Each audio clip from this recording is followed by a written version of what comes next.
Hey, it's Eric Eggers from The Drill Down. I wanted to touch on a thing we mentioned on this week's podcast. Have you paid attention to the people who are calling for Joe Biden to step down, and more importantly, those who have his back?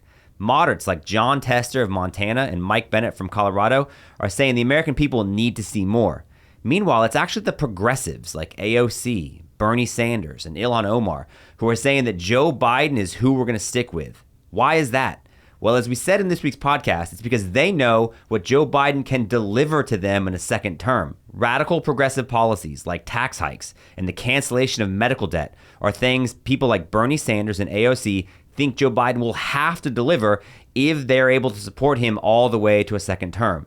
So while the media may try to shift focus and talk about Trump's 2025 agenda, actually, what scares me is what 2025 may look like if Joe Biden is president, as propped up by AOC and Bernie Sanders.